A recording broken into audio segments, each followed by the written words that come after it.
The Tapestry of Nations, The Rise of Modern Europe. In 1848, a French artist named Frédéric Souriau looked at a map and didn't see just lines. He saw a dream.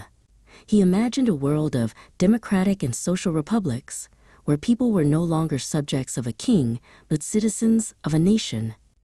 As detailed in JES 3011.pdf, Souriau's prints showed a long train of people from all classes marching toward liberty. They carried flags and wore national costumes, proving that they felt a common identity. This was the start of a movement that would change the face of the world forever. The spark that lit the fire of nationalism began in France in 1789. Before the revolution, France was an absolutist state, meaning the monarch had total power. But the revolutionaries wanted à la patrie, a fatherland shared by equals.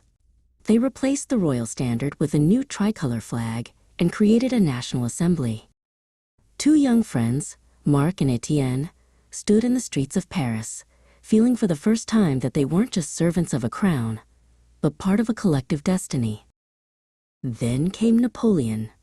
While he destroyed democracy by becoming an emperor, he brought rational and efficient reforms.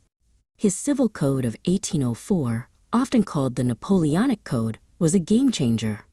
It removed privileges based on birth and established equality before the law. Napoleon carried these ideas across Europe as he conquered new lands.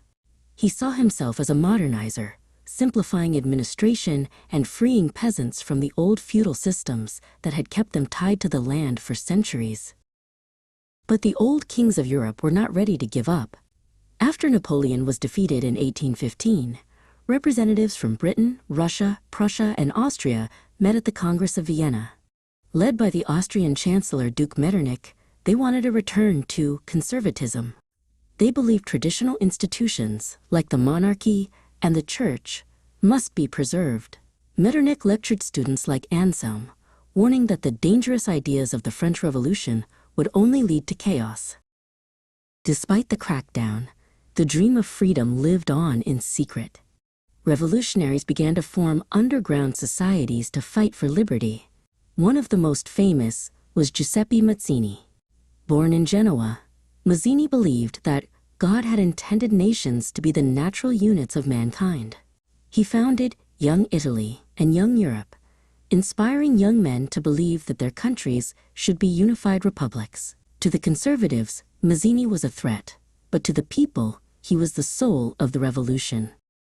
Nationalism wasn't just about politics, it was also about culture. This was called Romanticism. Artists and poets argued that the true spirit of a nation could be found in the songs and stories of the common people. In the German states, brothers Jacob and Wilhelm Grimm traveled from village to village. They weren't just collecting fairy tales. They were building a German national identity by celebrating their shared language and folklore against the threat of foreign domination. By the 1830s and 1840s, Europe was suffering.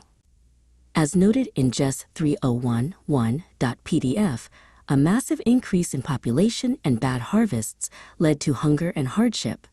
In 1848, the pressure finally exploded. In Paris, barricades were built. In Silesia, weavers like Marta rose up against contractors who exploited them. When a guard named Hans tried to stop the crowd, he realized that the people's desperation was stronger than the king's orders. The revolution of the liberals had begun, demanding constitutions and national unification. In May 1848, 831 elected representatives marched to the Church of St. Paul in Frankfurt. They wanted to create a unified German nation, headed by a parliament. Two deputies, Friedrich and Karl, debated fiercely about the new constitution. They offered the crown to the King of Prussia, but he rejected it. He didn't want to be a monarch subject to a parliament. Though the Frankfurt Parliament eventually failed, the idea that the German people belonged together could no longer be ignored.